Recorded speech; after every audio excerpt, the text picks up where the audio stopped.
할렐루야. 한 주간 평안했습니까? 참 좋은 계절이라 생각이 듭니다. 오늘 3부 예배 나오신 여러분들, 또 영상으로 예배 드리신 모든 분들에게 주님의 은총이 함께 하시기를 바랍니다. 오늘 가룟 유다에 대한 얘기입니다. 가룟 유다가 지금 살아서 우리한테 얘기한다면 참 얼마나 후회스러운 일을 했겠습니까? 제사장들하고 이렇게 해서 돈을 30냥을 주고 받아가고 예수를 팔았는데 그 손을 잘라버리고 싶지 않겠어요? 얼마나 기가 막힌 일을 했습니까? 예수님이 직접적으로 수차례 그에게 경고하고 사인을 줬지만 다 귀밖에 듣고 예수님 말씀에 순종하지 않았어요. 여러분, 거듭되는 경고를 3번 했다고 하는 것은 거듭되는 기회를 그에게 주었다고 하는 단어와 동일한 것입니다. 기회를 3번이나 주었습니다. 오늘 요한복음 13장에 3번의 경고가 나옵니다. 3번의 기회가 나오는 것이죠. 요즘 우리 성도님들이 공동체 성경 읽기를 많이 하신 줄 알고 있어요. 이사야, 예레미야 아주 길었지만 다 지났어요. 이번 주부터 에스겔에 들어갑니다. 에스겔도 상당히 비유적인 내용이 많아서 쉽지 않지만 하루에 석 장씩 이렇게 묵상해서 관찰해서 읽어가니까 굉장히 여러분 마음에 와닿을 거예요. 이사야, 예레미야, 에스겔 다 합해가지고 공통점 주제가 뭐냐? 하나님의 경고라고 하는 것입니다. 하나님의 심판에 대한 사인이라고 하는 겁니다. 여러분, 하나님이 경고하는데 그냥 경고하지 않았습니다. 에스겔을 세우면 너무나 구체적으로 그림을 그리듯이 경고했어요. 제가 영어를 잘할 줄 모르지만 영어라고 하는 것도 영어가 주의, 경고가 한 4단계 정도가 있습니다. 제일 가벼운 단계가 notice, 주의하는 겁니다. 공지하고 알리면서 이 잔디밭에 들어가지 마라, notice, 주의하는 겁니다. 두 번째보다 높은 단계가 caution이라고 하는 거죠. 어떤 우리가 물건을 사게 되면 그걸 뜯으면서 이렇게 함부로 뜯지 마라, 혹은 여기서는 미끄러진다, 이렇게 caution, 주의라는 게 있습니다. 그것도 일종의 경고죠. 3번째 그보다 더 높은 단계는 이미 심각한 단계입니다. 그걸 warning이라고 해요. warning, W-A-R-N-I-N-G, warning이라고 해요. 경고입니다. 경고. 4번째 가장 심각한 단계가 danger라고 합니다. 위험, 해골바가지 그려놨습니다. 이것을 마시면은 죽는다. 농약이 다 그렇게 danger가 되어 있어요. 붉은 것이요. 에스겔서는 전부 다 붉은 것이로 danger가 되어 있습니다. 에스겔이라는 사람은 주전 597년에 바벨론의 2차 침공 때에 왕인 여호야긴과 함께 한 10,000명이 포로로 끌려갈 때 바벨론으로 포로로 간 사람입니다. 그리고 포로된 거기서 5년이 지나서 30살이 됐을 때 하나님 앞에 선지자로 부름받아서 활동했던 사람입니다. 그가 여러 가지 비유와 환상을 통해서 우리에게 얘기해 준 것, 여러분 이제 읽으면 하나하나 한번 보십시오. 그가 자기 아내가 죽었습니다. 하나님께서 말씀하시기를 너의 아내가 죽음에 대해서 슬퍼하지 말아라, 애곡하지 말아라 그랬습니다. 자기 아내가 죽었는데도 울지 못했습니다. 왜? 하나님 못 울게 했습니다. 왜? 이거 죽음은 아무것도 아니다. 앞으로 엄청난 비참한 죽음이 올 건데 그건 죽음이 아니니까 울지 마라, 그런 의미입니다. 그리고 하나님이 이렇게 말씀했어요. 네가 녹슨 가마를 구해가 와서 거기다가 양을 잡아서 양고기를 엮고 장작을 가서 불을 피우되 양고기가 푹 삶겨서 거기에 국물이 쪼일 때까지 불을 지피고, 어느 정도 불을 지피냐, 녹슬어 있는 녹이 녹아내릴 때까지 가마솥에 불을 넣어라, 이렇게 말씀했습니다. 여러분, 가마솥에 녹슨 것 얼마나 불을 갖다 떼야 그 녹이 벗겨지겠습니까? 녹아지겠습니까? 하나님은 그 비유에 대해서 설명까지 했습니다. 녹슨 가마는 예루살렘을 의미하는 것이고, 여기 삼켜져 쪼일 때까지 삼켜지는 것은 유대 백성을 말하는 것이고, 뜨겁게 군불 떼듯이 불을 떼는 것은 바벨론 군대를 의미하는 것이다. 바벨론 군대가 와서 예루살렘을 초토화시키고 모든 사람을 죽일 것이다. 이런 어마어마한 경고를 그림을 보듯이 데인저를 해도 유대인들은 듣지 않았습니다. 에이, 그럴 리가 있냐? 평안해. 그럴 수가 없어. 딱 이렇게 무시한 것이에요. 에스겔서에 제일 많이 나오는 말씀이 내가 여호와인 줄 알게 되리라. 이 말씀이 60번 이상 나옵니다.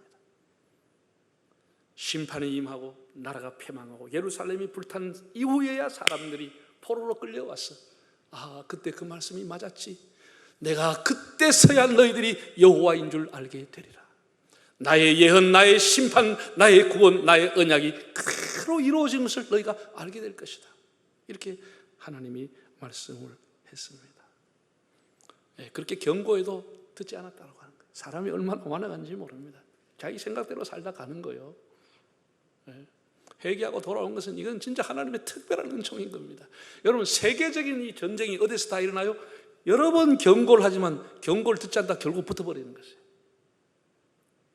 우리가 산사태가 났다, 홍수가 났다, 무슨 대형 산불이 났다, 이거 다 뭐예요? 다 경고가 있습니다. 경고 무시합니다. 산에 가서 담배 피우면 안 되는데 거기에 인화성 물질을 들고 가 피우다 그냥 산불 나버리는 거예요. 유다가 오늘 13장에서만 3번 주님으로부터 직접 경고를 받습니다. 다 무시합니다. 한번 보세요. 자, 첫 번째입니다. 13장 2절을 읽어보겠습니다.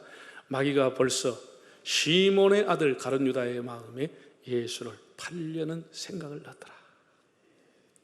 사탄이라고 하는 존재가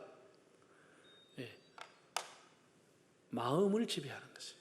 생각을 지배했어서 예수를 팔려고 하는 생각을 집어넣었다라는 거예요. 참 기가 막히죠. 여러분, 사람이 하루 종일 살아가면서 많은 생각이 스쳐 지나갑니다.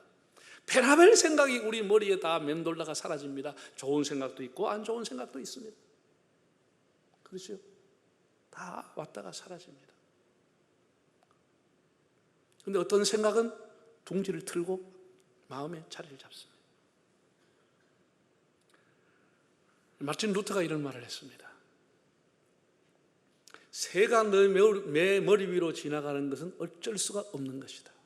그러나 그 새가 내 머리에 둥지를 투도록 그냥 두는 것은 그 사람의 책임이다 그랬어요. 그렇죠? 새가 내 머리 위에 지나가는 거 어떻게 할 도리가 없어요. 그러나 그 새가 머리에 둥지를 투도록 두면 안 되는 것이죠.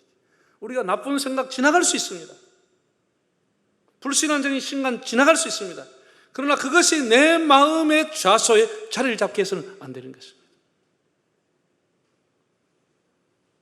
마귀라고 하는 단어는 헬라어로 디아폴로스라고 하는데, 디아폴로스의 뜻은 이간하는 자, 참소하는 자, 이런 뜻을 갖고 있습니다. 사람을 이간시키는 곡에 디아폴로스, 마귀가 하는 짓이라고 하는 거예요. 참 성경을 보세요. 에베소 4장 27장을 보면 이렇게 기록됐습니다. 마귀에게 뭘 주지 말라고요? 틈을 주지 말라. 이 틈이라고 하는 헬라를 찾아보면 토포스라고 하는 단어로 되어 있어요. 틈.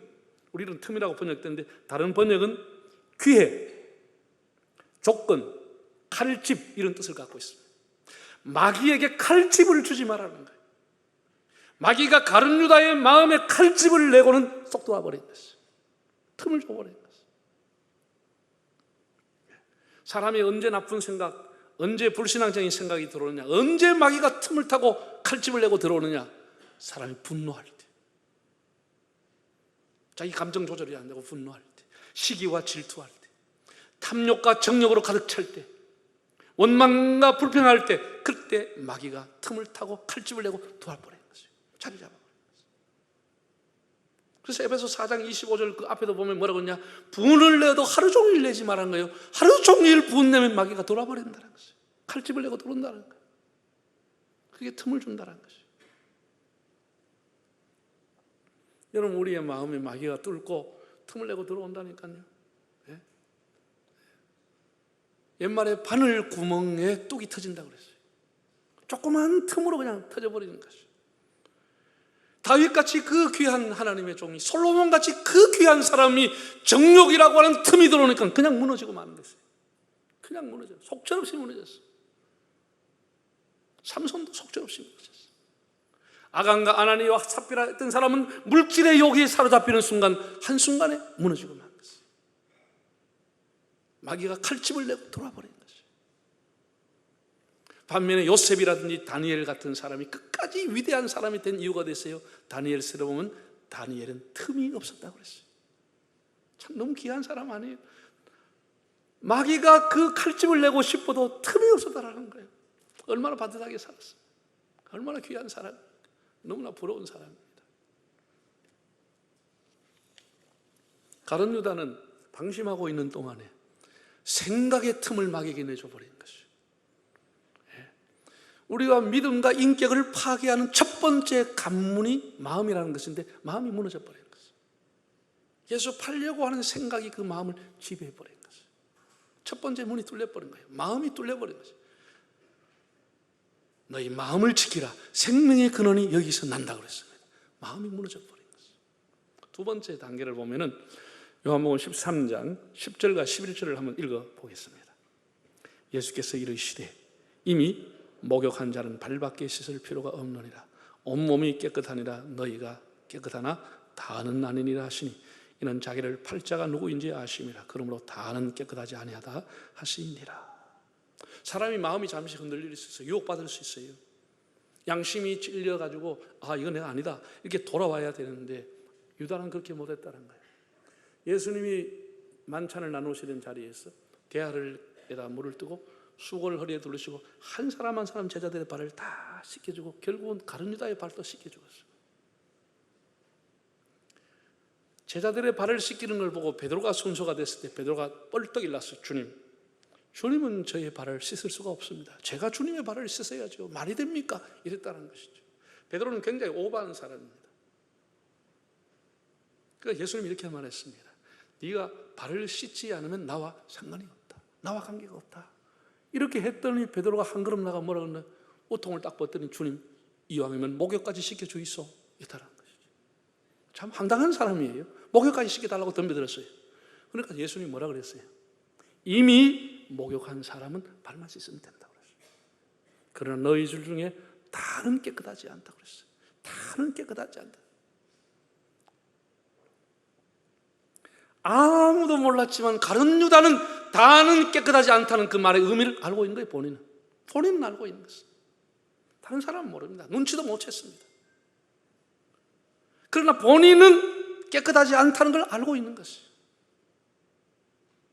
그리고 예수님께서 물론 이것은 목욕한다고 하는 것은 중생 거듭남을 의미한 것이고 발을 씻는다는 것은 중생했지만 날마다 하나님 앞에 짓는 일상의 죄를 회개하는 그런 행위를 구별해서 예수님 말씀해 주었습니다.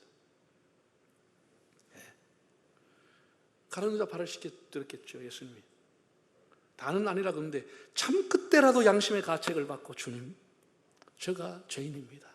제가 깨끗하지 못했습니다. 제가 나쁜 마음을 품었습니다. 이렇게 자기의 양심을 가르치는 대로 살았으면 그에게 기회가 있었을 텐데 끝내 그런 양심의 소리를 외면했습니다. 이미 양심이라고 하는 자소에 사탄이 둥지를 틀고 앉아 있었던 것입니다. 그래서 마귀가 들락날락하면서 이제 가룟 유다를 조종을 하기 시작하는 거예요. 가룟 유다를 가지고 마귀가 장난을 치기 시작하는 거예요. 사도 바울이 에베소 교회를 목회하던 디모데에게 건면했습니다.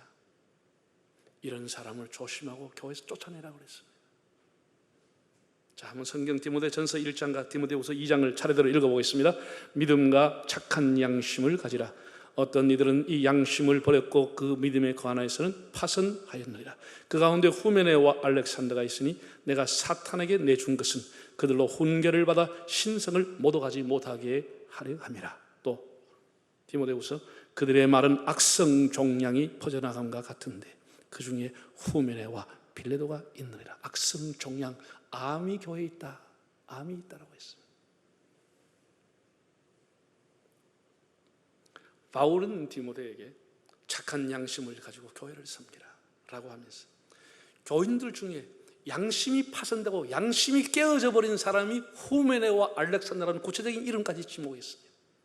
디모데후서는 거기에 빌레도라고 하는 사람까지 더 지목을 했습니다. 이런 사람들은 양심이 파손되고 양심이 마비되고 양심이 화인 맞은 사람이니까 교회에서 그 사람들을 쫓아내라고 했습니다.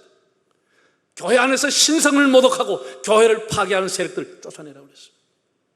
이것이 오늘 한국 교회가 교단마다 이단을 쫓아내는 근거가 되는 것입니다. 이단을 교회에서 투심하고 제명하고 출교하고 쫓아내라고 하는 것입니다. 사탄에게 내줘버리라는 것이. 그게 출교라고 하는 거예요. 바울은 디모데후서에서 그런 사람을 가르쳐 뭐라 그러냐, 악성 종양이 퍼진 것과 같다고 그랬어요. 그럼 악성 종양이 쉽게 말해서 암 아닙니까? 암 아닙니까? 암이라고 하는 게 그냥 있어요? 계속 번지고 퍼져나가는 것이에요. 그 암 때문에 사람이 완전히 죽는 것이에요. 암적인 존재들을 제거하라는 것이에요. 그것이 교회를 파괴한다는 것이에요. 누가? 양심이 마비된 사람은 암적인 존재라는 것이에요. 가룟 유다가 이런 사람인 것이에요. 암을 떼듯이 떼버려야 된다는 것이죠. 안타깝게도 예수님을 3년 동안 가룟 유다는 가까이에서 모시고 동고동락했지만 그의 가슴에, 그 마음에, 그 양심에 암이 붙어버린 것이에요. 그래서 예수님 팔려고 한 거예요. 이 사람은 거듭나지 못했습니다. 양심의 소리 외면했습니다.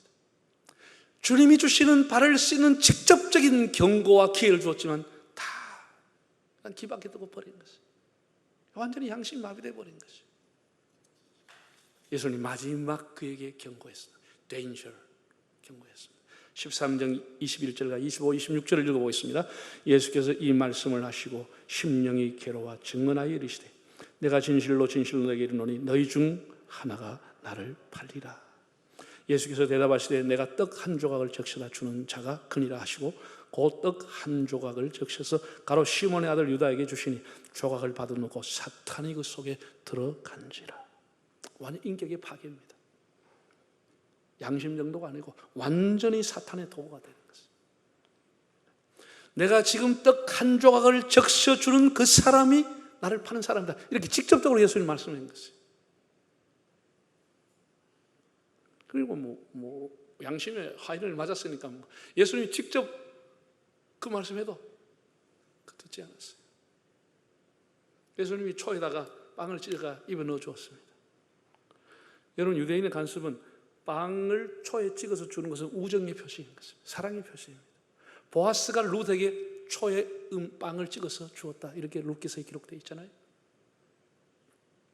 주님이 끝까지 사랑하고 끝까지 품어주려고 초에를 찍어서 빵 조각을 주면서 내가 초에 찍어주는 이 사람이 나를 판다고 했습니다.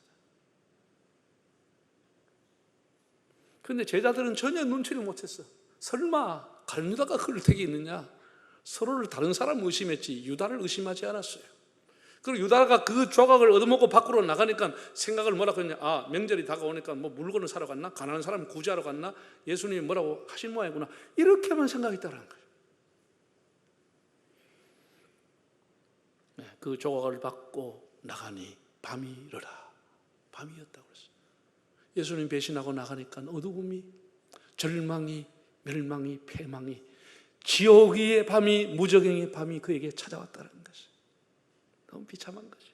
3년이나 통고동락했던 그가 거듭나는 귀의 경고를 무시하고 무저갱 속으로 들어가게 되는 겁니다. 저는 여기에서 또 한 가지를 생각해 보았습니다. 여러분, 요한이라고 하는 사람은 이제 나중에 이것을 회고해서 기록해 놓은 거예요. 그때는 요한도 몰랐어요. 세월이 많이 가고 이 길을 마지막 이제 노년에 기록해 놓았습니다. 요한복음을.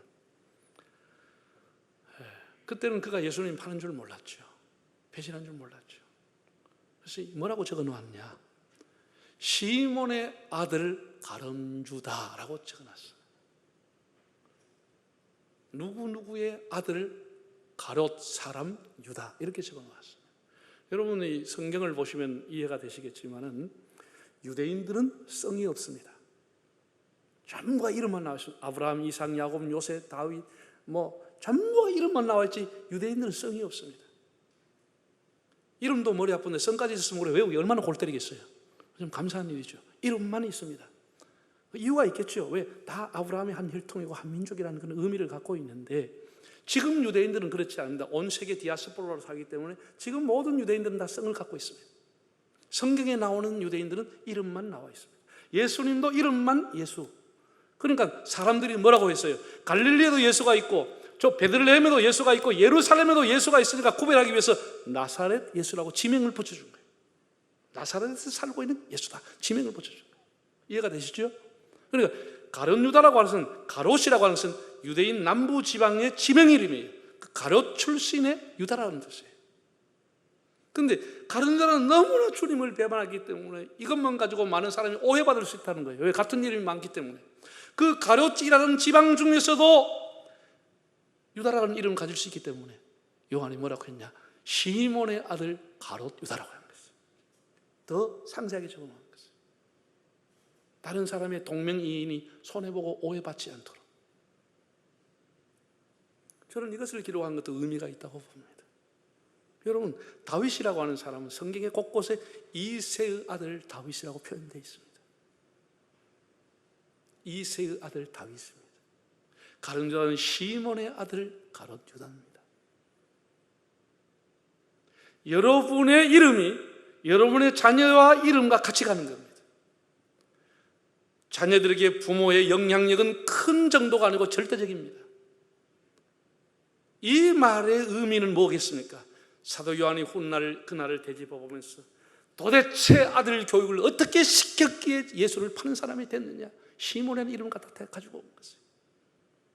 도대체 자식을 어떻게 키웠기에 아들이 이렇게 예수를 배반하는 자라가 되느냐? 시몬의 아들이라 붙여놓은 것이에요. 우리가 우리의 자녀들의 이름에 누가 되지 않도록 살아야 되지만 자녀들도 부모의 이름에 누가 되지 않게 살아야 하는 것입니다. 그렇지 않으면 그 자녀와 연관되고 부모가 연관돼서 다 수치스러운 이름이 되는 것이에요. 수치스러운 이름. 이새의 아들 다윗으로 불려질는지 시몬의 아들 유다로 불려질는지는 우리의 선택인 것이에요.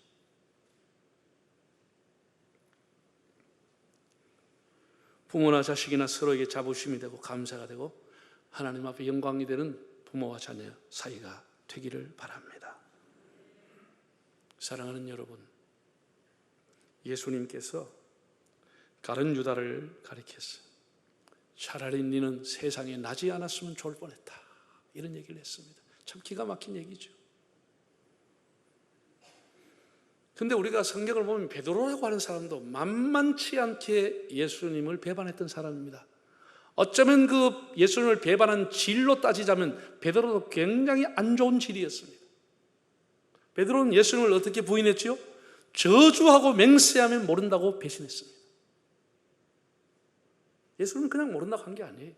저주하며 맹세하면서 나는 그런 사람 몰라 라고 했다는 것이죠. 그런데 훗날 베드로는 위대한 사도가 되고 가룟 유다는 배신자의 대명사가 된 이유가 뭐지요? 회개라고 하는 것입니다. 하나님은 언제든지 회개하고 애통해하고 돌아오는 자에게는 하나님이 언제나 기회를 주시는 것입니다. 베드로는 애통해하고 통곡하면서 하나님 앞에 돌아왔습니다. 반면에 가룟 유다는 끝내 어둠 속으로 사라졌습니다. 하나님은 지금도 일하고 계십니다. 여러분, 하나님이 돌아오라, 회개하라 이런 기회를 주고 있습니다. 때로는 경고를 주고 때로는 기회를 주고 계십니다. 질병을 통해서 경고할 수도 있고 가족을 통해서도 기회를 줄 수 있고 주의 종의 설교를 통해서도 경고할 수 있고 사건과 사고를 통해서도 하나님 앞에 돌아오는 사인을 보낼 수도 있습니다. 우리가 하나님 앞에 양심의 문을 열고 귀를 기울이면 주님의 음성을 듣고 돌아오게 되는 겁니다. 그 음성을 외면하면 하나님 앞에 어두움으로 버림받는 겁니다. 주님이 우리를 부르신다는 거예요. 피하지 말라는 거예요. 주님 앞에 회개하고 돌아오라는 것이. 연어가 죽을 때가 되면 모천을 찾아가서 죽는다는 것 아시죠? 우리 인생 이제 하나님 앞에 다 돌아와서 후회 없는 삶을 살다가 후회 없는 삶을 살다가 주님과 동행하는 여생이 되시기를 바랍니다.